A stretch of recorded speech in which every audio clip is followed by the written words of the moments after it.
தஞ்சாவூர்ல இருக்கக்கூடிய ஸ்ரீ ராஜராஜேஸ்வரம் இருக்கக்கூடிய பெரிய கோயில் இருக்கக்கூடிய அந்த கோயிலை கட்டின அந்த ராஜராஜர் இருக்கார் இல்லையா, சஷ்டி ஸ்ரீ உடையார் ராஜராஜ தேவர், அந்த ஆளும் அவருடைய பொண்ணு மனைவி லோகமாதேவியா இருந்த ஐடலை காணா போச்சுன்னு நாங்கள் ரிப்போர்ட்டே கொடுக்கல அப்படின்னு ஹைகோர்ட்லையும் சுப்ரீம் கோர்ட்லையும் அஃபிடாவிட்டே போடுறாங்க அந்த அம்மா பீரியட்ல. அப்படின்னா என்ன அர்த்தம்? அந்த ராஜராஜன் சிலை எங்க சிலை கிடையாதுங்க சொல்லாம சொல்றாங்க அவங்க. அந்த ஆளை யார் அஃபிடாவிட்ல கையெழுத்து போட்டாங்களோ அந்த கவர்மெண்ட்ல நடவடிக்கை எடுக்க மாட்டான். இப்போ இந்த கவர்மெண்ட் வந்து 2 வருஷம் 3 வருஷமா 4 வருஷமா என்ன சார், எத்தனை வருஷம் சார் ஆச்சு சொல்லுங்க? 3.5 வருஷத்துல அந்த அஃபிடாவிட் இன்னும் உயிரோடு இருக்கு. அதை எடுத்து பார்த்தா ராஜராஜ சோழன் விழாவெல்லாம் கொண்டாடுறீங்க, தமிழர்னு சொல்லி பீத்திக்கிறீங்க, ஓவரா கூத்தடிக்கிறீங்க எல்லாரும், தமிழ்ல பண்றோம் அதை பண்றோன்னு. அந்த கையெழுத்து போட்ட அதிகாரியை சாக் பண்ண வேணாமா? அப்படின்னா என்ன அர்த்தம்?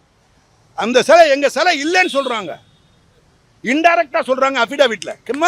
இதுக்கெல்லாம் மெயின் காரணம் சார் நல்லா கவனிங்க, வெளிநாட்டில் இருக்கிறவங்களும் உள்நாட்டில் ஒரு பெரிய கேங்கப் ஆயிடுச்சுப்போம். கேங்கப் ஆகி எல்லாரும் என்ன செய்யறாங்க, பழைய சிலைகளை மாறிய அதே வியாபாரத்தை திருப்பி ரிவைவ் பண்ணணும். ரெண்டாவது, வெளிநாட்டில் இருக்க தெய்வ விக்கிரகங்களை திருப்பி உள்ள கொண்டாந்துட கூடாது. அதுக்காக அதனுடைய விளைவு தான் எஃப்ஐஆர் போட முடியவே இல்லை இவங்களால். இப்போ எஃப்ஐஆர் போடுறதுக்கு வேண்டிய நடவடிக்கை நான் எடுக்கிறேன், என்னைய வந்து பயங்காட்டுறாங்க, பூச்சாண்டி புஷ்பஷன் கொசு வச்சு கடிக்கிறார். இதெல்லாம் கொசு வந்து நசிக்கு தூக்கி வெளியே போட்டுருவோம் கொசு. இதுகளெல்லாம் நம்ம திருப்பி திருப்பி திருப்பி இப்போ இறங்க போகிறோம். இந்த கேங் வந்து இதனால தான் எஃப்ஐஆர் போட வேண்டிய கேஸை கிட்டத்தட்ட 40-50 வழக்குகள் எஃப்ஐஆர் போடணும். எஃப்ஐஆர் என்ன அப்படின்னா என்ன, ஒவ்வொரு சிலை வெளிநாட்டில் இருக்குன்றோம். இப்போ நான் சொல்லலையா ஒரு சமணன் சிலை அது போட வேண்டியதானே, நீங்கள் 1 வருஷமாச்சா நான் போயிட்டு வேலை சார். கடைசி அந்த இடம் இருக்குது எங்கன்னா 135, நான் சொல்கிறேன் நம்பர் பாருங்க, 135 சென்ட்ரல் வெஸ்ட் பார்க். சார் இதெல்லாம் எப்படி சொல்ல முடியுமா? Central West Park, New York City, County of நியூயார்க்கில் கடைசியில் ஒரு பாகிஸ்தானிக்காரன் ஒரு பிராமணர் மதம் மாறிக்கிறார். அவர் பேர் சௌத்ரி, ராஜீவ் சௌத்ரி. அவருடைய பொசஷனில் 2019 வரைக்கும் இருந்திருக்காது. அப்படின்னா போய் கண்டுபிடிக்கணும், அதை போடுறதுக்கு யோகிதை கிடையாது எஃப்ஐஆர்.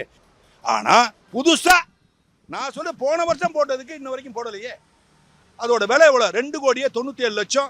ஆனால் வித்தது 2,57,00,000 ரூபா. சமணரோட ஆயில். அவங்க சமணர்கள்லாம் யாரும் தெரியும், ஜெயின். வாயில வயலன்ஸே பேச மாட்டாங்க, பேசவே மாட்டாங்க. ரொம்ப உடஞ்சி போய் கிடக்கு அந்த மதம். நம்ம நாட்டில் சீவக சிந்தாமணி சிலப்பதிகாரம் ஏற்றப்பட்டதெல்லாம் பெரிய அந்த கோயில், அது கோயிலையும் நான் சொல்கிறேன், தீபம் குடி களவு போனது இன்னிலேருந்து 20-30 வருஷத்துக்கு முன்னாடி.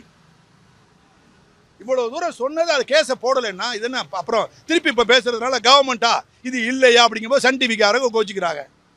அவங்க 13 செக்ஷன் 13.4 செக்ஷன் ஒரு விளக்கமான செய்ய எல்லாம் பெயிலபிள் செக்ஷன் தூக்கி குப்பையில் அடிச்சுட்டு போகணும். சன் டிவிக்கு நான் எதிரி கிடையாது, ஆனால் நீங்கள் கோயிலுக்கு எதிரியாக வந்தீங்கன்னா முதல் எதிரி உங்களுக்கு மேலே நிற்பேன் நான். சன் டிவி டிஎம்கே டிவிகளுக்கு எதிரி கிடையவே கிடையாது.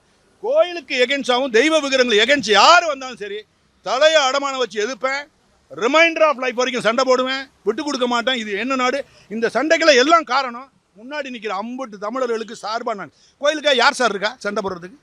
எல்லாம் பப்ளிசிட்டி, பெரிய பெரிய ட்ரஸ்ட்டு, திஸ் தட்னு ஆரம்பிச்சிடும். ஒரு மண்ணாங்கட்டி என்கிட்ட கிடையாது. That's all.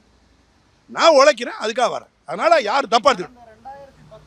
பாதகம் செய்பவரை கண்டால் நாம் பயங்கொள்ளலாகாது பாப்பா, மோதி மிதித்து விடு பாப்பா, அவர் முகத்தில் உமிழ்ந்து விடு பாப்பா.